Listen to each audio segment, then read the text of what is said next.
జై తెలంగాణ. ఈరోజు గౌరవనీయులు తెలంగాణ రాష్ట్రాన్ని తన ప్రాణాన్ని పణంగా పెట్టి సాధించినటువంటి గొప్ప ధీర నాయకులు కల్వకుంట్ల చంద్రశేఖరరావు గారి జన్మదినం సందర్భంగా ఎర్రవల్లి గ్రామంలో అంబేద్కర్ గారికి పూలమాల వేసుకొని మరి ఇక్కడ స్థానిక గ్రామస్తులందరూ కూడా కలిసి చేస్తున్నటువంటి పూజా కార్యక్రమాలు, యజ్ఞ హవనాది కార్యక్రమాల్లో పాల్గొనడానికి నేను ఇక్కడికి రావడం జరిగింది.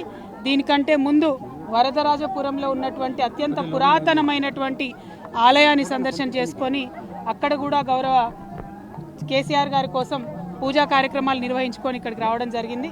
మరి వాళ్ళ కేసీఆర్ గారిని తలవని గుండె లేదు తెలంగాణ వ్యాప్తంగా. ప్రతి ఒక్కరు కూడా కేసీఆర్ గారి కోసం ఆలోచన, ప్రతి ఒక్కరు కూడా వారి పుట్టినరోజు అంటే మరి వారు బాగుండాలి, ఆయురారోగ్యాలతో ఉండాలని చెప్పి ప్రార్థన చేస్తున్నట్టుగా తెలియజేస్తూ ఉన్నారు.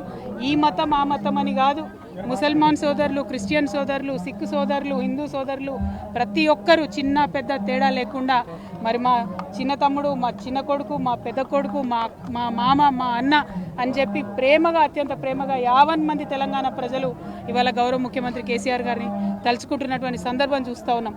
ఎందుకోసం ఇంత ప్రేమ, ఎందుకు ఇంత తలుచుకుంటున్నారంటే మాకు అవసరమైనప్పుడు మా హక్కుల కోసం కొట్లాడినటువంటి నాయకుడు. ఇవాళ ఆయన పాలన లేని ఈ 14 నెలల్లోనే ప్రజలను నరకం చూపిస్తున్నటువంటి పాలన ఒకవైపు కొనసాగుతున్నది. కాబట్టి ఇంకా పెద్ద ఎత్తున కేసీఆర్ గారిని ప్రజలు మిస్ అవుతున్నటువంటి సందర్భాన్ని మేము గమనిస్తూ ఉన్నాం. మరి ఆ భగవంతుడి దయ వల్ల ప్రతి ఒక్క గుండె కొట్టుకుంటున్నది. వారి దయ వల్ల ఖచ్చితంగా కేసీఆర్ గారు చక్కటి ఆరోగ్యంతో ఇంకా అద్భుతమైనటువంటి శక్తియుక్తులతోని తెలంగాణ సమాజాన్ని ముందుకు తీసుకెళ్తారని చెప్పి మీ అందరి ఆశీర్వాదాలు ఉన్నందుకు నేను ధన్యవాదాలు తెలియజేస్తూ, మరి ఇవాళ మీరు చూస్తున్నారు ఏం జరుగుతున్నది.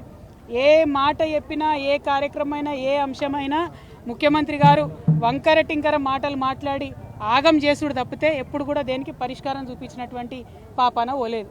ఉదాహరణకు బీసీల గురించి లెక్కలు జరుగుతూ ఉన్నాయి. జరుగుతుంటే పెద్ద ఎత్తున అందరూ కూడా ఉద్యమం చేసిరు. లెక్కలే తప్పున్నాయి, మీరు పెట్టిన జనాభా లెక్కలు బాగాలేవని అన్నారు.